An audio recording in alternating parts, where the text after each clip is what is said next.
오늘은 선생님들을 위한 이야기를 잠깐 해보려고 그래요. 음, 이제 그 선생님들이 학부모님들한테 고소당하는 이런 일들이 이제 요즘 많이 일어나는 것 같아요. 이렇게 심심치 않게. 근데 제가 한 10년, 한 15년 전에 제 제부가 학교 선생님을 하고 있어가지고 그런 얘기들을 들었었어요. 부모님들이 선생님들 고등학생이었는데 고등학교 선생님인데 고등학교 선생님임에도 불구하고 이제 부모님이 학교에 와서 아이를 선생님이 어, 힘들게 했다고 무릎을 꿇고 사과를 하라고 이렇게 요구를 하면서 이제 선생님을 굉장히 인간적으로 이제 비참하게 만들죠. 그러니까 이제 이거는 선생님들 쪽에서 이제 이야기를 하는 거예요. 그런 일들이 이제 뭐 뉴스에도 나오고 심심치 않게 이제 그런 이야기들이 나왔었어요. 그러면은, 제부는 저랑 나이가 거의 비슷한 나이니까, 그 당시에 거의 이제 중년, 그 뭐라 그러죠? 그 미국에서 말하는 시즌드 티처라고 하는 경력이 굉장히 많은 사람이잖아요. 그런데 아이가 이제 수업 시간에 전화기를 가지고 놀고 있으니까 그 전화기를 치우라 그런데 뭐 아이가 뭐 입속에다 넣어놓고 이제 선생님한테 대놓고 뭐 이렇게 욕을 한 건 아니지만 그래도 뭐 A 뭐 어쩌고 저쩌고 이러면서 이제 입안에다 넣어놓고 이제 그 얘기를 하니까 근데 요즘은 이제 선생님들이 그런 말을 들어도 못 들은 척하고 넘어가야 된대요. 근데 그거를 이제 상대를 하면 아무래도 이제 꼿꼿한 선생님의 성격에서는 그걸 무시를 못하죠. 그리고 무시를 해서도 안 되는 거죠. 교육적으로.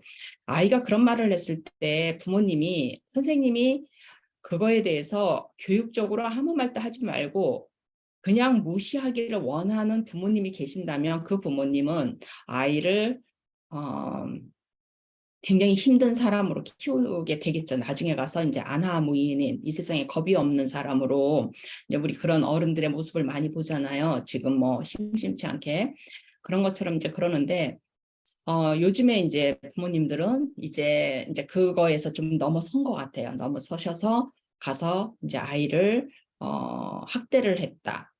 학대를, 그러니까 학생들은 또래들을 학폭을 하고 선생님은 아이를 학대를 했다. 그래서 이제 선생님한테 가서 따지고 이제 뭐 고소를 해서 하고 또 아이가 병원에 가서 치료받는 치료비를 내라 그러고 뭐 이제 이런 이야기들을 들으면서 어, 모든 것들이 이제 도를 조금씩 너무 많이 넘어가고 있죠. 근데 오래전에 제가 그 한국이 미국을 결국엔 미국의 교육 시스템을 따라오지 않을까 그 생각을 교육을 그 현상을 따라오지 않을까 그 생각을 했었는데 아니나 다를까 그러고 있어요. 그러면 이제 미국 선생님들이 이제 미국 얘기를 좀 이제 해볼게요. 왜냐하면 너무나 많은 선생님들이 특히나 이제 부모님한테 선생님 입장에서는 이제 당하는 거잖아요. 이제 부모님 입장에서는 속이 상하는 거고, 근데 선생님 입장에서 제가 이제 오늘은 이야기를 한다 그랬잖아요. 그러면은 선생님 입장에서는 억울하게 이제 당한단 말이에요. 그죠? 사람이라는 게 이제 어떤 사건이 생기면은 참 상대방 입장에서 생각하기는 좀 힘들어요. 그러면 이제 선생님 입장에서는 굉장히 이제 억울하겠죠. 왜냐하면 교육적 입장에서 교육적으로 아이한테 훈계를 하거나 아이를 뭐 예를 들어서 뭐 처벌까지는 아니었겠죠. 이제 그런 거를 할 때 아이가 그런 선생님한테 혼이 나면서 기분 좋을 아이는 이 세상에 아무도 없어요. 부모님한테 혼이 나도 기분이 나쁘잖아요. 그럼 아이가 이제 뭐 문을 쾅 닫고 들어간단 말이에요. 근데 이제 예를 들어서 집에서 부모님한테 그렇게 행동하는 아이가 있다고 쳐요. 그러면 이 아이는 그때 부모님이 적절하게 아이를 이제 훈육을 해서 상대방이 마음에 불편한 이야기를 할 때 어떻게 아이가 그러니까 우리가 이제 셀프 레귤레이션이라고 그러거든요. 자기 조절이잖아요. 자기 조절 능력을 아이에게 교육을 시키지를 않고 아이가 그것을 가질 수 있도록 부모님이 가르치지를 않으면 아이는 그런 자기가 기분이 안 좋은 언짢은 상황이 오면 이제 행동이 폭력적으로 나갈 수밖에 없어요. 이제 어떤 그 폭력이라는 표현 자체가 굉장히 강한 언어인데 이제 영어로 얘기를 하면 뭐 어그레시브 하거나 바이올런트 하거나 이게 같은 다 비슷한 의미거든요. 그러니까 교육을 받고 양육을 받고 훈육을 받고 이렇게 해서 우리가 에듀케이션이라는 게 뭐예요? 인간의 본성과 본능과 이 인간 그 가장 기본적인 그 감각적으로 느껴지는 이거를 우리가 통제하고 우리가 조절할 수 있는 그 힘을 키우는 거잖아요. 그게 이제 지잖아요. 지적 능력이 꼭 막 알지자만을 하는 게 아니라 우리가 교육을 받는다 그러면은 우리가 교양도 같이 간다 뭐 이렇게 생각을 하잖아요. 그래서 뭐 교육을 대학을 나온 놈이 저렇게 행동한다느니 뭐 이런 표현을 우리가 많이 하는 것처럼 아이들도 집에서 이제 그렇게 부모님이 그런 거를 신경을 쓰면서 왜냐하면 그거를 안 가르치면 아이가 너무 괴로워요. 왜냐하면 이 세상에 파라다이스는 아니잖아요. 그럼 아이가 밖에 나가서든 친구 사이에서든 그런 마음 상하는 일이 생길 때에 아이가 그 마음 상하는 거를 어떻게 자기가 잘 조절을 해서 그 감정을 잘 누르고 그러고 이제 조금 한 땀 지나서 그 자기가 왜 기분이 나빴는지를 이게 생각을 하고 그 이유를 찾아내고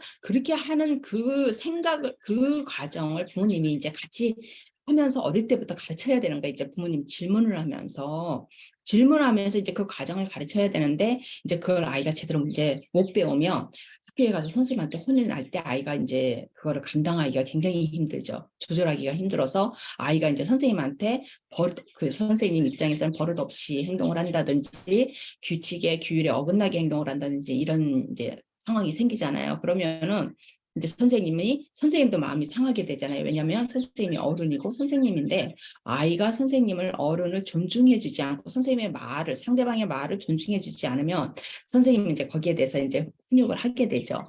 그런 상황이 이렇게 벌어진단 말이에요. 벌어지는데 이제 우리가 또 하나 이제 좀 생각을 해봐야 되는 게 이제 그 선생님들이 이제 예를 들어서 지금 20대의 선생님이라고 생각을 해보세요. 그럼 20대나 아니면 30대 초반 선생님들이면 우리가 그 선생님들이 부모님들한테 어떻게 컸을 거라는 걸 한번 생각을 해보세요. 굉장히 귀하게 컸을 거 아니에요. 이 선생님이 된 이 선생님 자체가 그 집에 굉장히 귀한 딸이고 귀한 아들이고 우리가 지금 이 부모님이 선생님을 고소하시는 이 부모님이 당신의 아이를 키우는 것처럼 이 선생님도 그 집에 귀한 자식으로 자란 선생님이란 말이에요. 그러면 이제 손에 물 한 모금 안 묻히고 뭐 제가 그전 영상에서 얘기했지만 부모님이 이 선생님의 부모님이 어린 아이인 선생님을 키울 때 이제 선생님이 되기까지 우리나라는 공부를 잘해야 되잖아요.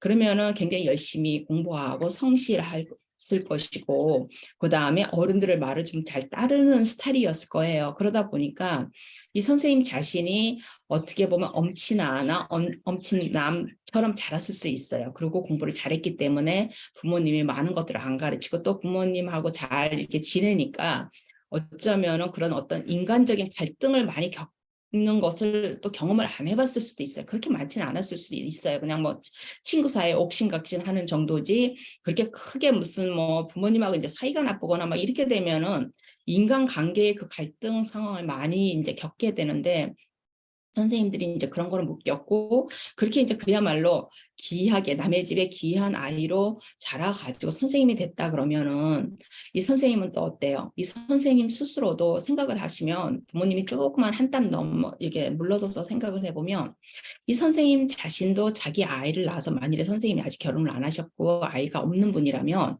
주로 이제 그런 분들이 이제 이렇게 많이 나오는 것 같아요. 이제 케이스가 나오는 걸 보면은 그러면 이 선생님들 스스로도 어때요?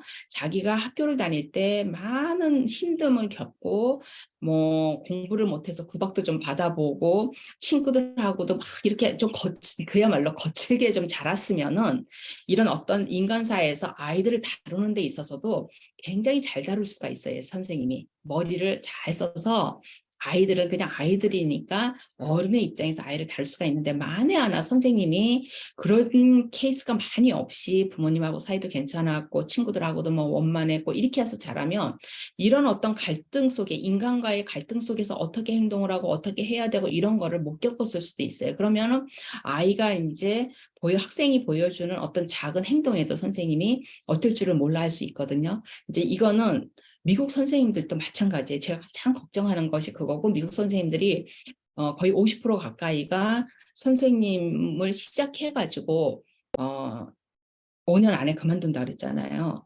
그럼 중간 정도 한 절반 정도의 선생님이 5년 안에 그만둬요. 왜냐하면 선생님 직업이 너무 힘들어서. 그러면은 그 선생님의 직업이 너무 힘들어서 그만두는데 그 힘듦이 뭐냐면 미국의 선생님들이 그만두면서 하는 두 가지, 내가 왜 그만두는가를 얘기하는데 그 두 가지가 첫 번째는 학생의 문제 행동이에요.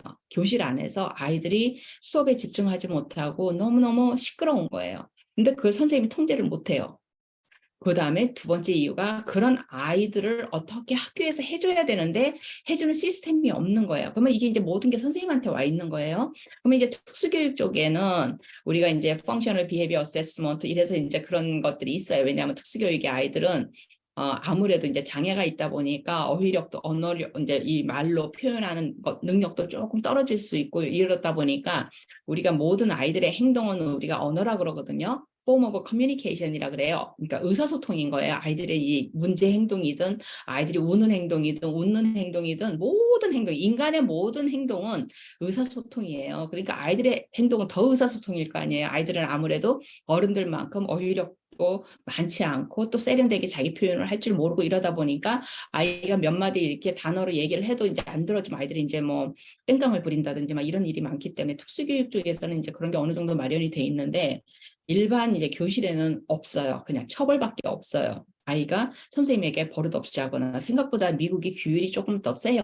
그런 면에 있어서. 그러니까 미국은 한국같이 이런 과정을 거쳤기 때문에 그래도 어느 정도 이제 그걸 만들어 놔서 아이가 그런 행동을 하고 문제에서 시끄럽게 하거나 특히나 미국에서는 그런 어떤 그 아이가 폭력적인 행동을 보이는 거에 대해서는 어린 아이들이라도 굉장히 학교에서 심각하게 그거를 테이크하거든요. 그래서 이제 교장실로 보내죠. 이제 교장실이 학교 사무실인데 학교 사무실 미국에는 교무실이 없으니까 이제 학교 교장실로 보내고 뭐 고등학교 같은 경우는 교감 선생님이 아이들의 문제 행동만 담당하는 교감 선생님이 따로 있을 정도로 아이들을 해요. 왜냐하면 여기서는 이제 한국도 지금 마찬가지지만은 교사가 어떤 폭력적인 행동을 쓸 수가 없고 아이를 말로 소리를 질러서도 안 되고 이렇게 하기 때문에 그런 규율들이 교사들이 따라야 될 규율들이 있단 말이에요. 그렇게 되면 이제 아이가 거칠게 나오고 아이가 욕을 하고 이럴 때는 교사가 어떻게 할 수가 없잖아요. 그러니까 이제 학교 사무실로 보내거든요. 그러면 이제 이 아이들이 나중에 학교에서 이제 이 아이들을 처리를 한단 말이에요. 이제 그러는데 지금 한국 같은 경우는 이 교사들이 지금 이제 시작이에요. 시작이기 때문에 항상 그렇잖아요. 우리가 모든 것이 이제 한 번도 그동안 없었고 선생님들이 굉장히 권위적이었고 권위로 우리가 선생님들을 존중을 해줬고 이랬기 때문에 이런 케이스가 많이 없다가 이제 학부모가 그 전에 나이 많은 학부모가 20대 선생님에게 허리를 90도로 굽혀서 내 아이 잘 부탁한다고 인사하던 그 옛날 고리처 그 시절은 제 어릴 때 그런 시절은 이제 간 거예요. 가고 이제 점점 더 학부모가 갑이 되어가고 아이들이 갑이 되어가는 그런 상황인데 이제 교육적 입장에서 이것을 우리가 어떻게 설명을 하는 거는 이제 제가 나중에 이제 시간이 있으면 시간이 있는 게 아니라 나중에 얘기하기로 하고 이제 선생님들 학교 입장에서 아마도 지금 이제 우리나라에 이제 그 뭐죠 노동조합이 있잖아요. 선생님들의 정교조가 있고 또 이제 또 다른 또 뭐라 그러지 학교 막 갑자기 제가 이름이 생각이 한국 무슨 뭔 총인가 하는 게 있죠. 그런 이제 노조가 있는데 미국에는 내셔널 에듀케이션 어소시에이션이라 그래서 NEA라 그래서 굉장히 커요. 혹시나 이제 제가 하는 이야기를 어떤 선생님이 듣고 계시면 한번 웹사이트에 가서 찾아보세요. 그리고 한번 이 선생님이 소속돼 있는 그 노조에 한번 연락을 하셔가지고 이제 이야기를 해보시는데 이 NEA는 이런 어떤 그 정부 조직하고는 상관이 없는 거예요. 제가 알기로 이제 정교조 말고 다른 데는 그 관에서 주관하는 그런 노조인 걸로 제가 들은 것 같거든요. 근데 예를 들어서 정교조 같은 거예요. 그러니까 미국은 이제 노조가 강한데 저도 대학을 이제 몇 군데를 이렇게 옮겨가지고 지금 현재 대학에 왔지만은 미시간은 일단 노조가 굉장히 강해요. 그리고 제가 저희 대학을 지금 왔을 때 제가 부임하던 그 첫 해에 첫 가을 학기에 교수들이 스트라이크를 했어요. 그러니까 스트라이크 아시죠? 그 뭐라 그러죠? 한국말로는 왜 지하철 그 스트라이크도 하고 이렇게 하잖아요. 그러니까 교수들이 수업을 거부하고 교수들이 수업을 거부하고 피켓을 들고 이제 거리로 나온 거예요. 그래서 학교 캠퍼스로 나와서 그걸 하는데 제가 너무 놀랐어요. 왜냐면 한 번도 한국에서나 어디서나 이런 거를 본 적이 없고 소속돼서 얘기를 해본 적이 그러니까 한 번도 경험을 못 해봤기 때문에 그래서 제가 이제 무서워서 안 나갔어요. 안 나갔는데 저희 학과장이 이제 전화를 와서 보통 이제 이 교수들과 직원들과 이 행정직을 하는 사람들은 그때는 이제 딱 분리가 되거든요.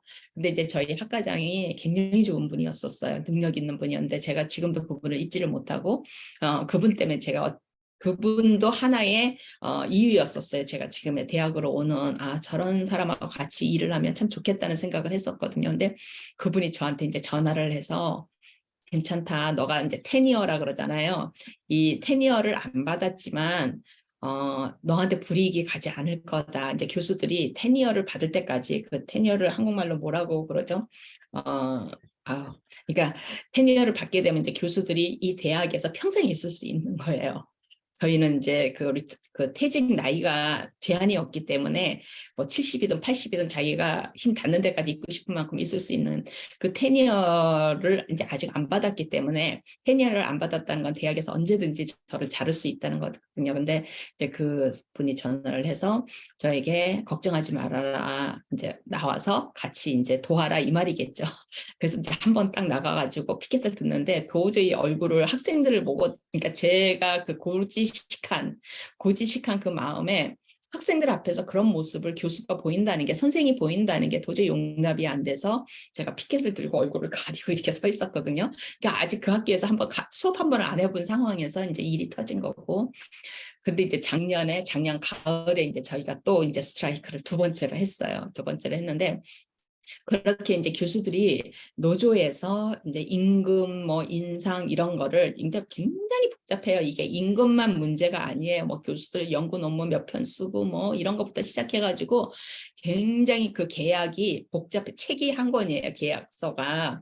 그 굉장히 복잡한데 그거하고 이제 대학 본부하고 이게 합의가 안 되면은 대학이 이제 안 들어주거나 성의 없어 하거나 그러면은 이제 이렇게 스트라이크를 해요. 그것처럼 애니의 교사들 이제 노조도 이제 가끔 TV에서 보셨을 거예요. 뭐 얼마 전에 시카고 이제 교사들도 피켓을 들고 밖으로 나오고 뭐 심심치 않게 그게 나오는데 이 교사들 노조가 굉장히 강해요. 정말로 강해요. 근데 저는 노조를 이제 저도 굉장히 보수적으로 자랐고 제 스스로가 또 굉장히 좀 보수적이기 때문에 그런 거에 대해서 잘 이렇게 참 받아들이기가 쉽지가 않은데 이제 가만히 이렇게 생각을 이제 우리가 항상 생각을 하잖아요. 해보면은 노조라는 거는 뭐냐면 이 모든 인간 세상에 시스템이 있잖아요. 그죠? 학교도 시스템이고 회사도 시스템이고 대학도 시스템인데 그 시스템 안에서 누가 있어요? 사람이 있잖아요. 그렇지만 시스템을 만들어 놓고 사람이 만든 이 시스템 속에서 어떻게 돼요? 사람이 희생이 되는 경우가 너무 많은 거예요. 시스템을 지키기 위해서. 그럼 우리나라도 어때요? 한국도 너무 많죠. 그런 케이스가. 그래서 회사원들이 회사를 위해서 자기 개인 삶을 포기하고 요즘은 이제 많이 젊은 분들은 안 그런다 그러는데 많이 그랬단 말이에요. 그래서 퇴근 시간이 없고 일이 있는 동안에는 막 계속 일하고 뭐 이렇게 그건 뭐예요? 자기 개인 삶보다 시스템을 더 이렇게 지키는 거잖아요. 그러면 나는 내 개인적으로 내 가족이라는 또 시스템이 있잖아요. 내 와이프가 있고 내 아내가 있고 내 결혼 상대자가 있고 아이들이 있고 이런 시스템이 있는데 내 개인이 만들어 놓은 내 시스템을 무시하고 이제 그 시스템 속에 가서 일을 해야 되는 거예요. 그러니까 노조의 개념은 뭐냐면 그 시스템 안에 있는 그 모래알 같은 개인을 보호하기 위한 거예요. 왜냐하면 시스템을 상대로 싸우기가 시스템을 상대로 싸우기가 굉장히 힘든 거예요. 대학에서 예를 들어서 저한테 테니어를 안 주고 아니면은 뭐 대학에서 제가 부교수에서 정교수로 돼야 되는데 뭐 이러이러한 이유 때문에 안 된다고 그러고 안 해주면 어때요? 굉장히 억울하잖아요. 근데 노조가 없으면 제가 어때요? 개인적으로 대학하고 싸워야 되는데 굉장히 힘들잖아요. 거의 잘릴 가능성이 100%죠. 이렇게 되면은. 근데 그런 경우를 대비해서 이 개인이 모여가지고 조합을 만든 거잖아요. 그게 노조잖아요. 그러니까 어떻게 돼요? 한 개인 시스템을 향해서 한 개인을 지키기 위해서 이 개인이 모여가지고 하나의 시스템을 만든 거예요. 근데 이 시스템은 무슨 시스템이에요?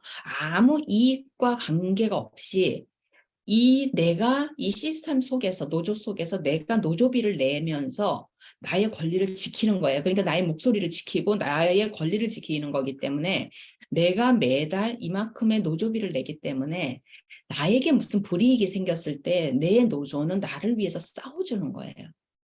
그게 노조인 거예요. 그래서 많은 경우가 이제 한국이 아직도 이제 많은 부분에 있어서 컨serva티브한 그 보수적인 이 부분이 굉장히 많잖아요.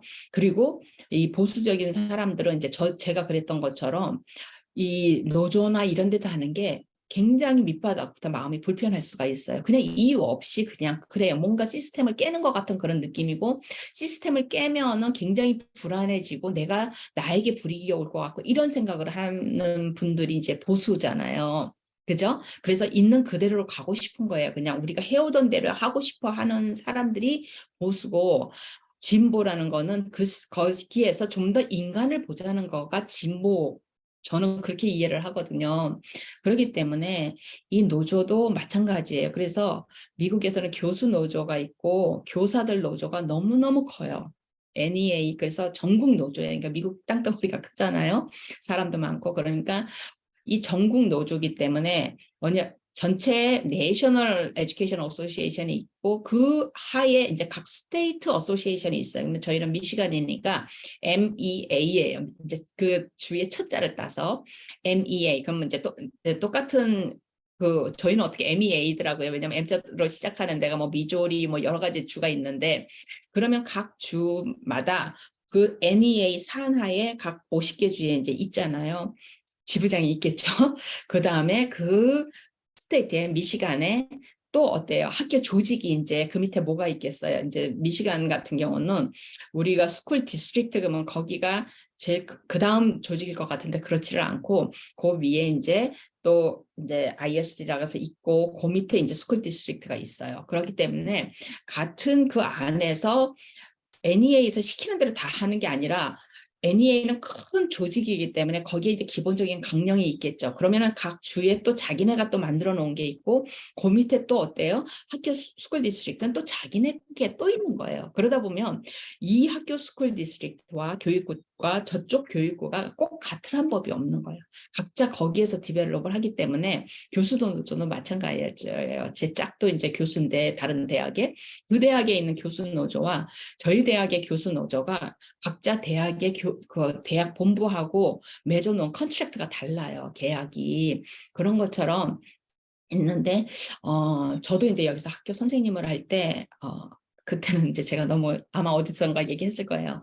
너무 가난해서 자동차 보험을 못 들었어요. 미국의 자동차 보험이 너무 비싸고 메디컬 의료보험도 비싸고 굉장히 비싸서 못 들었는데 제가 이제 선생님이 되자마자 이제 바로 노조하고 계시는 분이 이제 찾아오셔가지고 네가 이 노조를 들어야 된다. 왜냐하면 부모님들이 언제 고소를 해올지 모른다.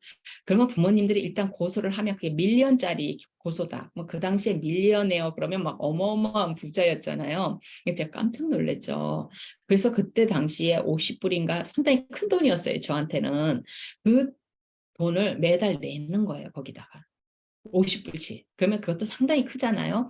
그런데도 아깝지가 않았어요. 왜냐하면 그걸 들어놓으니까 겁이 안 나는 거예요. 왜냐하면 아이가 막 장난을 치다가 어떻게 탁 넘어져가지고 문틈에 손가락이 끼어가지고 손톱이 빠지거나 이래도 부모님이 고소를 하는 거예요. 선생님이 아이를 잘 보호를 못했다 그래서 이게 굉장히 극단적인 얘기지만 또 부모님들 스스로가 다 어때요? 각 개인마다 부모님들이 이제 다 다르다 보니까 성향이 어떤 부모님은 이제 이야기를 하고 그러면 그럴 수 있죠. 그런 일이 뭐 집에서도 일어날 수 있는데 괜찮습니다. 하는 부모님이 있는가 하면 선생님이 눈을 똑바로 치고 내 아이를 지켜봐야지 이 손톱이 언제 자랄지 모르고 내 아이가 얼마나 아팠을 거고 막 또 이렇게 나오는 부모님도 계시고 거기다 이야기가 잘 안 되면 이제 고소를 하고 특히나 특수교육 쪽에는 굉장히 고소가 많으니까 진짜 많거든요.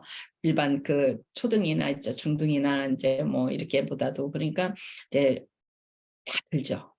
노조비를 다 내면서 다 들고 학생들 저희 이제 교생 실습을 학생들이 나가잖아요. 그럼 한국은 아직도 아마 교생 실습이 한 달일 텐데 저희는 교생 실습을 이제 학기를 하거든요. 한 14주 정도를 해요. 15주, 14주 한 학기가 저희가 14주, 15주니까 우리 저희 대학 학기로 그렇게 하는데 교생을 나갈 때 교생들한테 전부 다 이제 가입을 시켜요. 그 노조에. 이제 학생이기 때문에 좀 많이 디스카운트를 해줘요. 일반 선생님들이 뭐 한 50불 내면 학생은 한 20불이나 30불 내게 그렇게 이제 해줘가지고 지금은 노조비가 굉장히 많이 올랐을 거예요. 이제 물가도 많이 올랐기 때문에 그렇게 해주거든요. 그러면 왜냐하면 학생도 교생 실습을 하면은 풀타임으로 이제 교실 안에 있어야 되잖아요. 그럼 그 사이에 어떤 일이 일어날지를 모르잖아요. 그러면 이 노조는 꼭 부모님들에 대한 그런 어떤 고소 고발에 대비해서 이 노조비를 내는 게 아니라 이제 노조에서 저희가 내는 돈을 가지고 이제 책임보험을 드는 거예요. 한 사람마다. 그럼 예를 들어서 노조비가 60불이면 그중에서 뭐 한 20불이 책임보험비로 나가고 나머지 40불이 무슨 이제 노조에서 또 이러이러한 이제 이유로 쓰겠죠. 그러고 이제 또 다른 혜택도 굉장히 많고 이제 들어가 보시면 어떻게 보면 노조가 꼭 무슨 그냥 장사하는 집단 같이 그렇게 돼 있는데 될 수 있으면 모든 선생님들에게 이렇게 그런 어떤 보험을 책임보험뿐만이 아니라 이제 선생님들의 삶을 조금 더 윤택하게 해주고 도와주고 이제 똑같이 뭐 예를 들어서 뭐죠 의료보험 또 의료보험이 안 되는 부분들 무슨 뭐 그다음에 나중에 이제 그 뭐죠 퇴직하고 난 다음에 이제 펜션이 나오지만은 그 펜션보다 조금 더 이제 저축을 해가지고 나중에 퇴직할 때 조금 더 경제적으로 조금 여유 있게 이제 퇴직 생활을 하고 싶은 사람들이 조금 더 돈을 또 따로 이제 사적으로 넣은 뭐 이런 많은 것들을 해요. 그러면 노조가 돈이 좀 있으면 어때요? 훨씬 더 여유가 있겠죠. 그리고 훨씬 더 잘 싸워줄 것이고 그리고 노조원들 뭐 노조 그쪽에서 일하는 사람들은 전부 다 이제 또 선출을 하고 또 대학에서도 저희 대학 이제 노조를 보면은 노조 그 위원장이 되면 이제 뭐 수업을 다 면제해주고 그다음 뭐 지금 뭐 또 뭘 하고 이제 이렇게 이제 혜택을 받죠. 한국도 아마 마찬가지일 거예요. 노조 위원장이 되거나 이러면은 그런 것들이 이제 당연한 게 모든 케이스가 그 구성원들 중에서 저희도 마찬가지죠. 테니어를 하다가 뭐가 문제가 생긴다든지 아니면 학과장하고 무슨 트러블이 생긴다든지 이러면은 교수들이 다 노조한테 이제 가죠. 학과장이 새로 왔는데 별로 마음에 안 들고 뽑을 때 우리가 생각했던 사람이 아니고 나중에 보니까 능력도 안 되고 이렇게 하면 또 이제 거기에 대해서 우리가 그리번스라 그러는데 그리번스를 이제 한국말로 뭐라고 해야 될지 그리브가 우리가 슬퍼하다 이런 말이거든요. 근데 학생들이 이제 그레이드 그리번스를 한단 말이에요. 그레이드가 교수가 준 그레이드가 마음에 안 들면 그거가 이제 그리번스를 해요. 내가 이제 이렇게 그레이드를 받아가지고 내가 이제 억울하다는 말이에요. 그러면 이제 교수들이 그 뭐죠 행정을 하시는 학과장이라든지 뭐 학장이라든지 이런 사람들을 놓고 한국하고 이제 조직이 조금 다르거든요. 그러니까 우리는 이 행정을 하시는 분들이 밖에서 들어오는 경우가 많아요. 그러니까 같은 대학에서 교수가 이렇게 올라가는 케이스보다는 될 수 있으면 대학이 이제 재정적으로 많이 어렵고 급하고 이럴 때는 인처림 정도, 임시 뭐 학장 이런 것 정도는 안에서 이제 교수들이 할 수도 있지만은 거의 내셔널 설치를 해요. 내셔널 설치를 한다는 건 이제 전국구로 해서 밖에서 들여온다는 거고 거의 안에 있는 사람들이 밖에서 뽑아서 들어오는 거를 훨씬 더 좋아해요. 왜냐하면 새로 들어와야지 이 사람들이 이제 비전이 있고 미션이 있고 뭔가 진취적으로 이 새로운 일을 한다는 거예요. 이제 우물 밖에서 들어오면. 근데 우물 안에서만 있는 사람들은 너무 타성에 젖어서 새로운 생각도 잘 못 해내고 그 시스템에서 뭔가 발전을 할 수 있는 일을 못 한다는 거죠. 그러니까 이렇게 해서 이제 사람을 뽑았는데 이제 그분이 우리가 생각했던 대로 그런 사람이 아니고 이러면 이제 교수들이 이제 그리번스를 해서 그렇게 해서 이제 그 사람을 스텝다운을 시키기도 하고 이제 뭐 여러 가지 일들을 많이 해요. 그래서 이제 제가 오늘 하고 싶은 말씀은 한국에서 이제 혹시나 제 이야기를 어떤 분이 듣고 계시면은 특히나 이제 선생님들이라든지 이런 분들이 듣고 계시면은 한번 이야기를 하셔가지고 한국이 빨리 이제 이런 시스템을 갖춰서 지금 선생님들이 고발 고소를 당하는 케이스가 점점 이제 늘어나잖아요. 그러면은 그거를 어떻게 보면 선생님들을 지키는 거지만 또 한편에서 얘기를 하면 부모님이 억울해서 예를 들어서 진짜로 학교에서 무슨 일이 있어서 진짜 아이가 병원 치료를 받는데 부모님이 경제적으로 여유가 안 돼요. 그리고 또 부모님이 그런 보험을 뭐 의료보험이 없을 수도 있으니까 안 되고 이렇게 할 때 선생님이 보험이 되면 그 보험을 가지고 이 아이를 치료를 할 수가 있잖아요. 부모님을 도와서. 그죠? 그렇게 할 수가 있기 때문에 꼭 무슨 고발 고소뿐만이 아니라 그런 면에 있어서도 선생님들이 노조에서 그런 거를 선생님들을 관리를 하고, 지금 현재 이제 선생님들이 부모님들한테 고발을 당하거나 고소를 당하거나 뭐 민사 뭐 소송을 당하거나 이런 거를 사실은 노조에서 나서 가지고 선생님들을 지켜야 되거든요. 왜냐하면 학교에서 지금 학교장이라든지 학교 뭐 교육구청 뭐 교육 그 위에 있는 행정을 하는 사람들이 안 지키잖아요. 선생님을 안 지키잖아요. 왜냐하면 그분들 입장에서는 학교 선생님은 자기네 고용인이 있고 학생은 어때요? 학생도 그 학교의 구성원이란 말이에요. 학부모님도 구성원이고, 그러면 어떻게 되냐면 회사 안에서 구성원들끼리 싸움이 난 거예요. 그러다 보면은 그 안에서 어떻게 할 수가 없는 거예요. 선생님들끼리 싸움이 나면 학교장이 이 선생님 편을 들겠어요, 이 선생님 편을 들겠어요. 그것처럼 어쩌면은 교육부나 교육청에서도 이제 굉장히 이제 곤란한 입장이 될 수밖에 없어요. 이런 케이스가 생기면. 그러면 결국에는 어떻게 해요? 밖에 부모님이 예를 들어 형사고발을 하면 그 경찰이 조사를 하고 있는 경찰이나 검사한테 나올 때까지 어쩌지를 못하고, 아니면 민사소송을 하면 그 선생님을 학교가 대항을 해서 그 민사소송에 대응을 할 수는 없는 거잖아요. 왜냐하면 학생들도 부모님도 다 학교의 구성원들이기 때문에.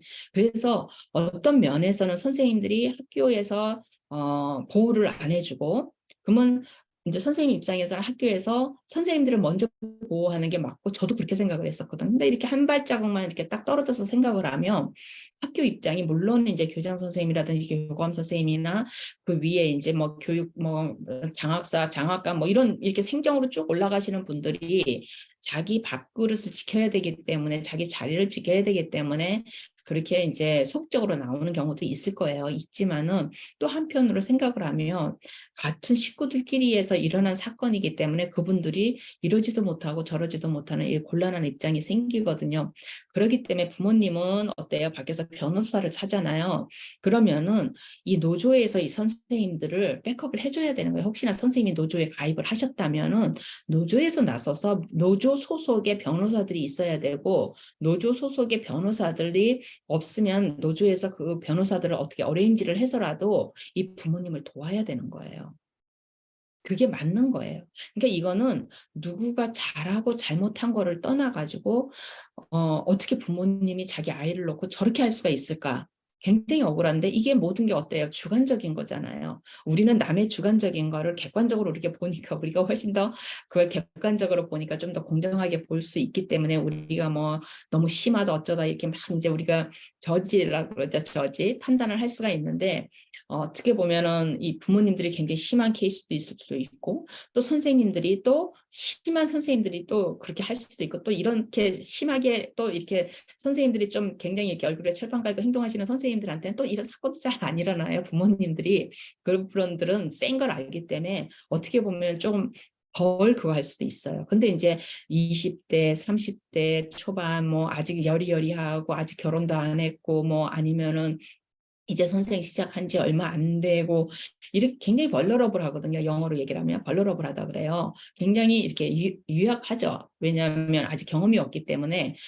부모님들이 그렇게 다가오는 부모님들을 앉혀놓고 그 부모님한테 상황을 설명을 하면서 굉장히 자신 있게 거기에 대해서 자신 있지만 좀 더 이렇게 프로답게, 부모님한테 프로답게 이렇게 이야기를 하면서 아이가 그런 상처를 받았다면 제가 이런 면에서는 그렇게 아이가 상처를 받을 수 있도록 행동한 면도 있을 겁니다.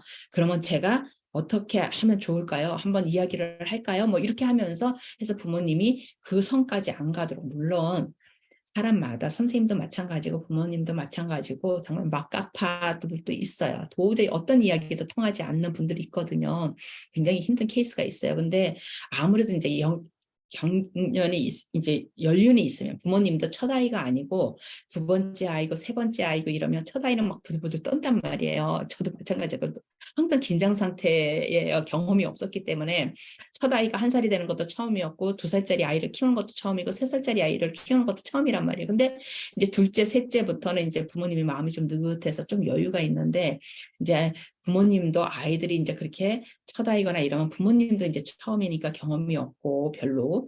그다음에 근데 이제 또 부모님이 어릴 때 선생님들한테 좀 당했거나 뭔가 이렇게 좀 선생님들에 대한 굉장히 부정적인 생각이 있으신 분들은 자기 아이가 당한 거가 선생님에 대해서 긍정적인 생각을 하고 계시는 부모님과 부정적으로 생각하고 있는 부모님 사이에서 두 아이가 똑같은 일을 같은 선생님한테 당해도 부모님들이 그게 받아들여지는 게 달라요.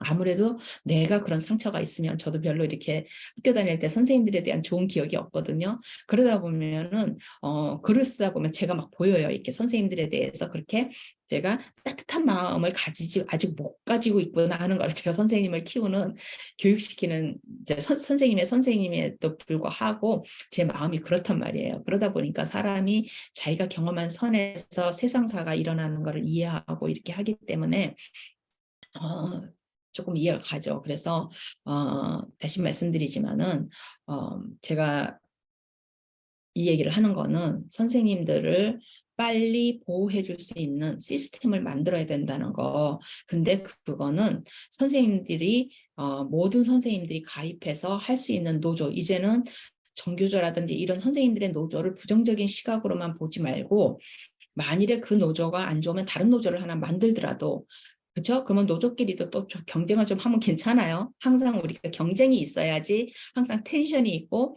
텐션이 있으면 어때요? 사람이 조금 더 이제 조심해서 모든 행동을 하게 되고 잘하려고 노력하게 돼요. 경쟁 상태가 되면. 그렇기 때문에 이제 그런 것도 괜찮은데 선생님들이 이렇게 무기력하게 해서 이제 선생님들이 젊은 선생님들이 뭐 몇 분이 이렇게 자살하고 막 이런 이야기를 들으면서 제가 너무 놀래가지고 그 정도까지 내몰려 선생님이 어떻게 돼요? 벼랑 끝으로 내몰린 거예요. 이 선생님이 그런 일이 자기한테 일어나서 속이 상한 것보다도 벼랑 끝으로 내몰렸는데 그 뒤에서 자기를 이렇게 받쳐주는 사람이 아무도 없는 거예요. 시스템도 없고 일반 사람도 없고 어느 단체도 없고 아무것도 없는 거예요. 그러니까 선생님이 더 이상 갈 데가 없는 거예요. 그 다음에 경제적으로 부모님이 요구하는 거를 선생님이 경제적으로 그게 안 되면 그걸 자기 주머니에서 내야 되는 거잖아요. 그러니 얼마나 힘들어요, 그게. 그리고 또 다른 걸 다 떠나서 어때요? 자기가 명예가 또 다 이제 자기 자신이 어디에 얼굴을 대밀고 나갈 수가 없을 정도로 그렇게 됐고 자기가 또 잡도 직업도 선생님이라는 그 보직도 이룰 수 있고 모든 것들이 이게 코너에 몰리게 돼버리면 벼랑 끝에 몰리게 되잖아요. 그래서 너무 안타깝더라고요. 제가 좀 그런 선생님들 옆에 있으면 좀 선생님들에게 좀 뭐 경제적으로 도움을 못 주더라도 힘이 돼주고 조언을 해주고 그렇게 해줄 수 있는 해주었으면 너무 좋았을 걸 하는 그 안타까움이 일어날 정도로 너무 마음이 아팠어요. 아팠고 또 부모님에서는 이제 그런 이야기를 못 들었기 때문에 그거 한데 삶이라는 게 우리가 세상이 이제 조금 한 발짝 넘어서서 서로가 서로를 이렇게 조금 따뜻한 시각으로 봐주면 너무 좋겠는데 갈수록 많이 삭막해지죠. 다들 그 얘기해요.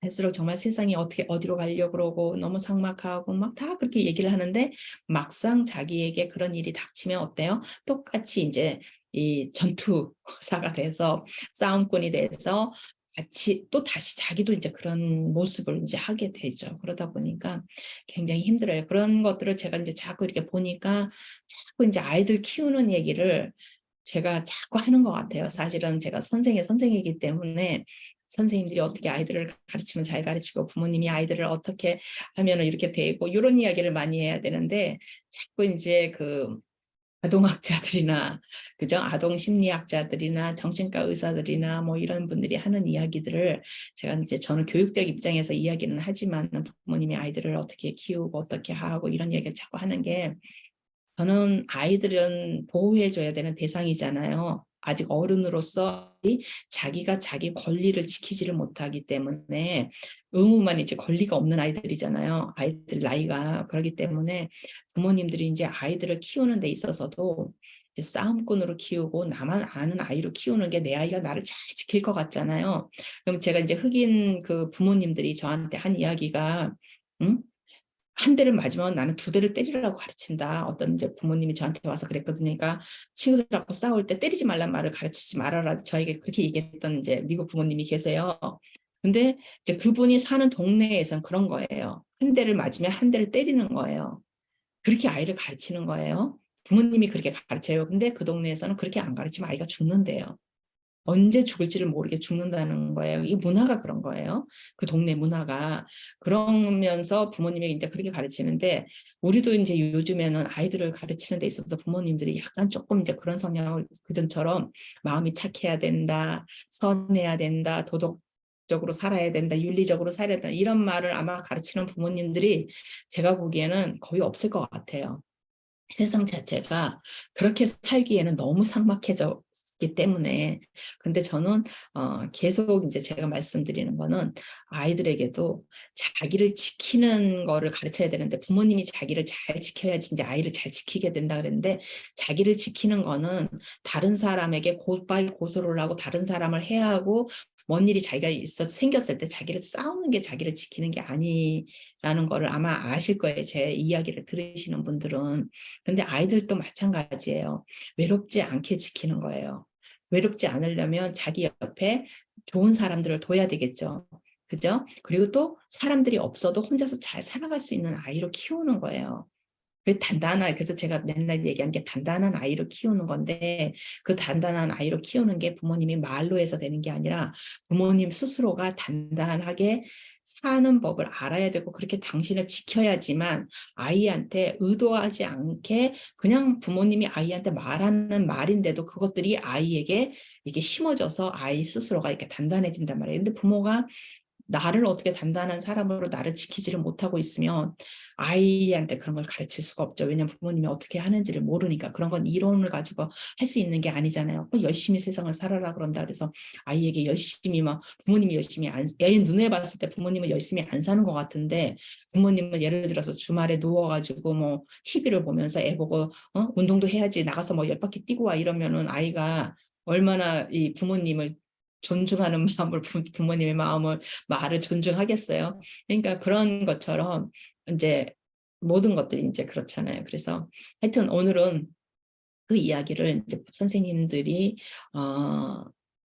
어떻게 하면 한번 선생님들이 고민을 해보시라고, 어떻게 하면 지금 한국의 그 노조 상태를 제가 잘 모르기 때문에 빨리 이제 이렇게 하시는 분들이 빨리 구성이 돼서 선생님들을 지키고, 선생님들이 법정에 쓰더라도 그 노조가 뒤에서 지키고, 학교를 상대로 해서 노조가 나서서 이제 이런 일들을 하고 그래야 된다는 거. 세상이 이제 바뀌었다는 거예요. 그리고 지금 너무나 다행인 거는 미국이나 유럽이나 이런 데 모델들이 있잖아요. 유럽의 선생님들도 다 노조에 가입해서 다 하시고 있고, 미국의 선생님들도 그러고 이러다 보니까 요즘은 또 뭐 웹사이트도 너무 잘 돼 있으니까 그런 데 가셔가지고 이렇게 공부를 하시면서 누군가가 나서서 선생님들이 조금 더 편안하게 아이들을 가르칠 수 있도록, 이거는 아이들을 선생님들이 편안하게 가르쳐야 되는 거예요. 왜냐하면 자꾸 이런 일이 이제 부모님들이 자꾸 고발 고소하는 사건이 자꾸 생기면 어때요? 선생님들이 굉장히 위축이 되죠. 그러면 이 손해를 누가 봐요? 애들이 봐요. 부모님들은 이해를 잘 못하실 수 있어요. 예를 들어서 20명의 아이들이 있는데 한 부모님이 굉장히 극성스러워요. 그래가지고 그 부모님이 모든 걸 다 희셨잖아요. 그럼 다른 부모님들이 그 부모님을 말려야 되는 거예요. 왜? 이 부모님이 선생님을 위축되게 만들면 나머지 19명의 아이들도 다 같이 손해를 보는 거예요. 그 반의 전체 아이들이. 그러면 선생님이 누군가를 훈계를 했는데, 예를 들어서 선생님이 정말로 그렇게 부모님이 생각하는 것처럼 그런 일이 안 일어났어요. 근데 아이가 조금 그런 거에 대해서 부모님이 어떻게 하면 그런 불편한 상황이 생겼을 때 아이가 그거를 잘 소화를 하고 이런 거를 안 가르쳤으면, 아이가 이제 자기 조절 능력이 없으면은 아이가 울 수도 있고 집에 와서 이제 엄마한테 그런 얘기를 할 수도 있고 뭐 이런 상황이 벌어지잖아요. 그러면 선생님이 그렇게 해서 부모님이 처리를 하면 어떻게 돼요? 선생님은 이제 위축이 돼서 그다음부터는 어때요? 미국 선생님들 같이 돼요. 그냥 방관을 해요. 방관을 하고, 그런 케이스가 일어나면 그냥 교장실로 보내지 선생님이 나서가지고 아이하고 뭔가 문제 해결을 해보려고 노력을 안 해요. 왜? 그렇게 하다 잘못하면 고소당하니까. 그죠? 그럼 선생님은 뭐가 돼요? 그냥 학과목 가르치는 그냥 기계 같은 선생님만 되는 거예요. 아이들하고 어떤 유대관계라든지 아이들하고 이렇게 그 따스한 그런 거를 못하게 돼요. 제가 옛날에 한 20년 20몇 년 전인가 10몇 년 전에 오마이뉴스에 제가 글을 하나 썼다가 이제 부모님들한테 그 엄청나게 댓글에 제가 혼이 났었는데 이제 미국 선생님들하고 제가 비교를 하면서 그랬거든요. 한국 선생님들은 그래도 어떻게 해서든지 악착같이 아이들을 가르쳐 보려고 노력을 하지만 미국 선생님들은 고소 고발이 있기 때문에 그렇게 안 한다. 아이들이 따라오는 애들만 데리고 수업을 하지 절대로 뒤쳐서서 안 하는 애를 갖다 남겨가지고 막 아이를 이렇게 해가지고 막 억지로 이렇게 시키고 이런 거를 안 한다고 그랬거든요. 부모님들이 뭐 선생님들이 얼마나 애들한테 함부로 하고 막 이러면서 이제 부모님이 아니라 이제 거의 댓글에 이제 제가 읽어보면 이제 그런 얘기를 해요. 제가 선생님들을 좋게 한국 선생님들을 좋게 얘기했다고 생각을 하셔서 그러는데 제가 그 얘기를 쓴 거는 그렇게 안 하면 한국 선생님들도 이제 미국 선생님들 같이 될 거라는 얘기를 했던 거예요. 근데 지금 이제 한국 선생님들은 미국 선생님을 따라올 거예요. 미국 선생님들의 모델을 따라올 거거든요. 그렇게 되면 이제 어떻게 돼요? 선생님들이 굉장히 나이스하죠. 굉장히 나이스하고 조곤조곤 얘기하고 웃으면서 얘기하지만 아이들에게 있어서 내 아이 같이 가르치지는 않아요. 내 아이는 어때요? 잘못하면 혼내고, 그죠? 아이가 조금 안 하면 좀 이렇게 땡겨가지고 하게 하고 막 이렇게 하잖아요. 안 해요. 선생님들이 절대로 안 해요. 그렇게 해가지고 수업하고 아이가 이제 그렇게 하고 있으면 몇 번 이렇게 시켜보고 아이가 안 하면 그냥 둬요. 아이가 잠을 자거나 늘어져 있는데 선생님이 몇 번 얘기했는데 안 하면 둬요. 지금 아마 한국 선생님들도 많이 그러실 거예요. 왜냐하면 그 후유증이 너무 크기 때문에 선생님이 그 전 선생님들, 지금 경력이 있으신 선생님들 같이 아이들을 다루게 되면 반드시 후유증이 갚아야 되는 후유증이 너무 크기 때문에 한국 선생님들도 이제 점점 그럴 거예요. 근데 어때요? 지금 교사들을 가르치고 있는 교육대라든지 사범대라든지 이런 데에서는 아직도 교수님들이 옛날 그거가 있으니까 그렇게 가르칠 거 아니에요. 그러면 그중에서도 또 선생님들이 또 특히나 사명감을 가지고 선생님이 되신 분들은 어때요? 더더구나 더 아이들을 어떻게 해서든지 하나라도 더 다 해서 다 끌고 가려고 하시겠죠. 그렇게 되면 또 부작용이 생기겠죠. 그중에 한두 명 아이에게. 그러면 이제 부모님이 또 그런 일이 생기고 이렇게 되면 이제 선생님들도 어때요? 거의 다 위축이 되겠죠. 이런 케이스가 자꾸 일어나면 뉴스에 나오잖아요. 막 뭐 어디에서 그 나오니까 선생님들이 그런 얘기를 들으면 내가 지금 선생님을 하고 있어도 굉장히 위축이 될 것 같고 제가 그런 사건을 겪으면은 기사를 읽는다든지 그러면은 제 반에 있는 모든 학부모님들의 얼굴이 한 명 한 명이 다 지나갈 것 같아요. 특히나 말썽쟁이들, 말썽쟁이들 아이들 괜찮을까 내가 행동을 이렇게 그때 이렇게 혼냈는데 이 부모님이 이거 보고 나서 또 나를 고소하지 않을까? 막 이런 생각들이 든단 말이에요. 그러면 점점 어떤 학생과 교사 사이에 이렇게 끈끈할 수 있는 그 유대감들이 점점 없어지는 거예요. 없어지고 이제 선생님들이 이제 많이 그만두고 그죠? 미국에 지금 교사가 아까 제가 말씀드린 대로 지금 교사 부족난이 지금 굉장히 심각하거든요. 근데 한국도 이제 교사직이 아마 이제 기피 현상이 일어나겠죠. 그러면 교사가 부족하면 어떻게 돼요? 임시 교사들을 이제 쓸 수밖에 없어요. 근데 아직까지도 한국은 그래도 교육대를 나오거나 사범대를 나오신 분들이 아마 임시 교사를 할 거예요. 사범대를 나온 사람들이. 그런데 미국에서는 임시 교사들이 지금 고등학교 학위밖에 없어요. 대학 한 2학년까지 마치고 3학년부터 임시교사를 할 수 있어요.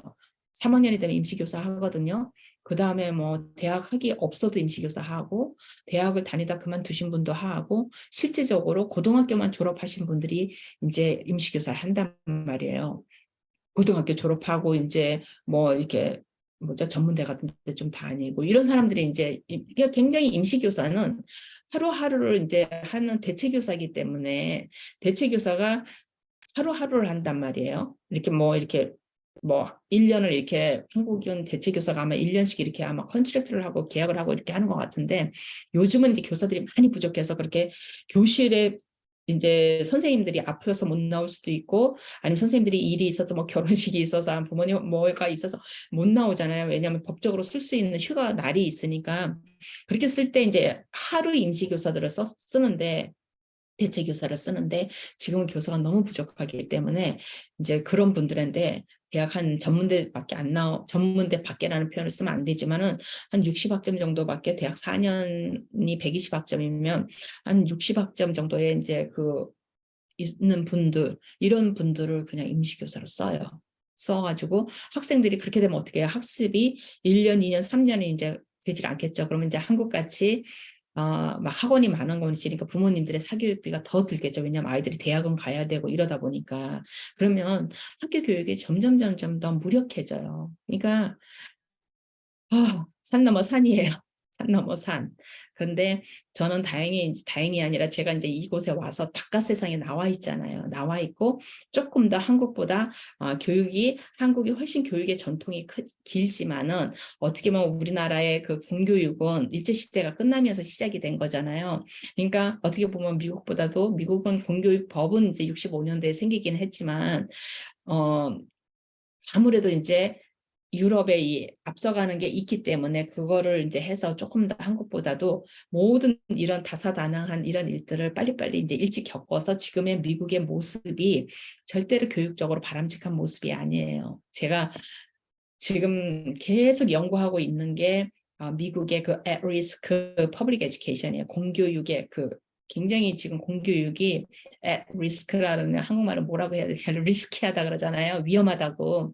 그러니까 위험한 그 공교육이 굉장히 위험 수위가 굉장히 높아요, 지금. 왜냐면 학생들의 성적이 너무 낮고 교사들은 계속 그만두고 또 교사들의 질도 좀 낮고 뭐 여러 가지가 막 이게 순환적으로 계속해서 이게 끝이 없어요. 누가 시작이고 끝이 있어야지 이게 시작부터 해가지고 이렇게 우리가 고쳐나갈 수가 있는데 이게 순환으로 지금 돌아가고 있기 때문에 부족한 교사가 부족한 학생을 낳고 부족한 학생이 또 교실에서 난리를 치니까 또 교사를 힘들게 하고 교사를 힘들게 하니까 또 교사가 그만두다 보니까 또 이러고 계속 이렇게 체인으로 그렇게 되거든요. 그러니까 한국에서도 아마 부모님들과 교사들과의 어떤 그런 좀 이렇게 같이 합쳐진 그런 유닛이 있어서 서로가 좀 살리는 그런 사회 운동을 좀 하면은 굉장히 좋을 것 같아요. 어느 사회단체가 나서서 할 수 있을지는 모르겠지만은 부모님들과 선생님 학교와 어떻게 하면